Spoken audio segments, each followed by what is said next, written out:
Hello viewers, कक्षा 10वीं board की एग्जाम 13 फरवरी को गणित विषय की है और गणित के बहुत ही महत्वपूर्ण प्रश्न हम तैयार कर रहे हैं।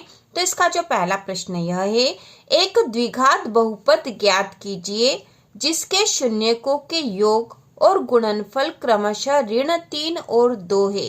तो इस तरह का प्रश्न एग्जाम में आता ही है। आपको इसकी पूरी जो प्रक्रिया है वह समझ लेनी चाहिए कि इस प्रश्न को हल कैसे करना है। यदि यहाँ पर संख्याएं अलग भी आती है तो आप आसानी से हल कर लोगे। तो इसको हल करेंगे हम। हल तो यहाँ दे रखा है, एक द्विघात बहुपद ज्ञात कीजिए जिसके शून्यकों के योग और गुणनफल क्रमशः ऋण 3 और 2 है। तो सबसे पहले हम लिख लेंगे, माना कि द्विघात बहुपद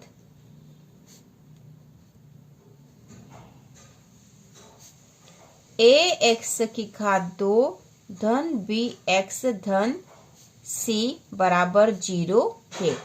तो यह इस रूप का है। द्विघात बहुपद ऐसा ही होता, हमें पता है। अब यहाँ पे शून्यकों के योग और गुणनफल भी हम लिख लेंगे तथा इसके शून्यक अल्फा तथा बीटा है। ठीक है, द्विघात बहुपद इसी रूप का होता है और इसके शून्यक अल्फा और बीटा इसी रूप में प्रदर्शित होते हैं। तो ये हमने लिख लिया क्योंकि लिखना जरूरी होता है। इसके बाद हम लिखेंगे, प्रश्नानुसार। अब यहाँ दे रखा शून्यकों के योग और गुणनफल हमें दे रखे हैं, तो हम लिखेंगे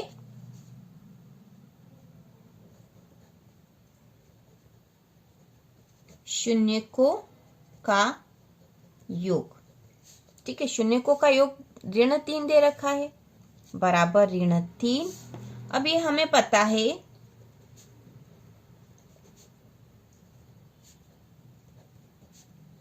शून्यकों का योग बराबर होता है ऋण b/a के।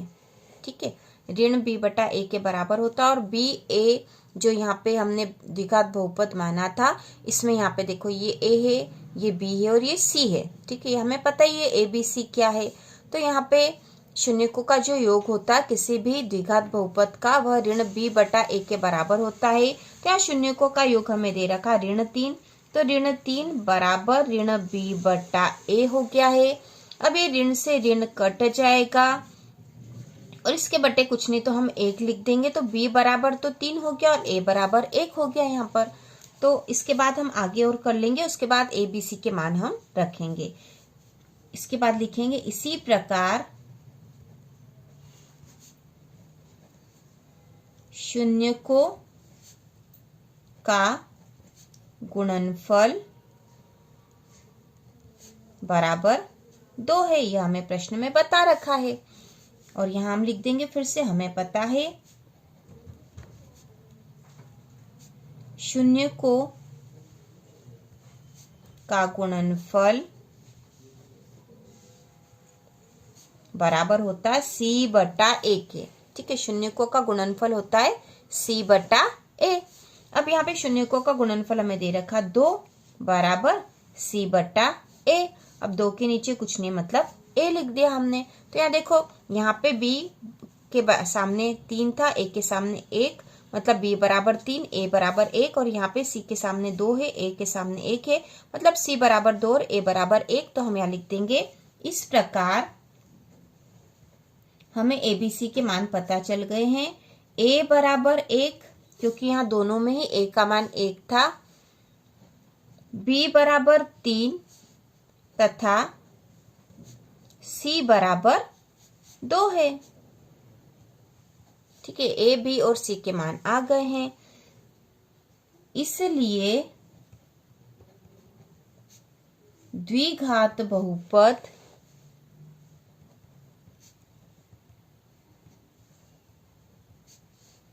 ax की घात 2 धन bx धन c बराबर 0 का मान,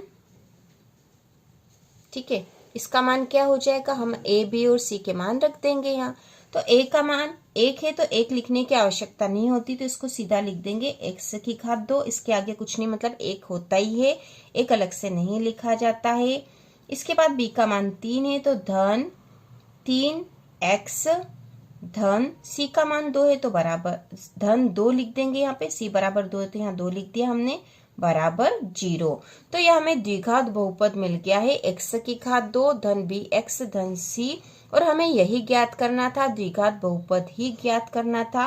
तो यह इसका आंसर है। इस प्रकार हम आंसर लिख देंगे x की घात 2 धन 3x धन 2 बराबर 0। तो यह द्विघात बहुपद हमें मिल गया है और यही प्रश्न था। इस तरह का प्रश्न एग्जाम में आता ही आता है।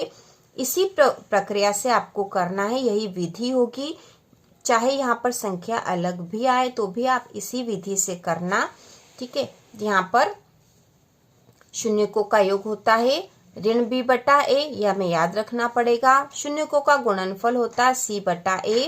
तो यह इस प्रकार के प्रश्न हम पहले भी कर चुके हैं, जब हमने यह प्रश्नावली करी थी। यह प्रश्नावली हम कर चुके हैं पहले।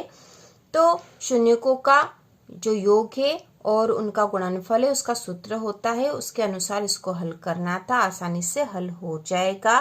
तो इसी प्रकार के और वीडियो देखने के लिए, गणित के इम्पोर्टेंट क्वेश्चन के लिए चैनल को सब्सक्राइब कर लीजिए और अगले वीडियो में हम अगला इम्पोर्टेंट क्वेश्चन देखेंगे।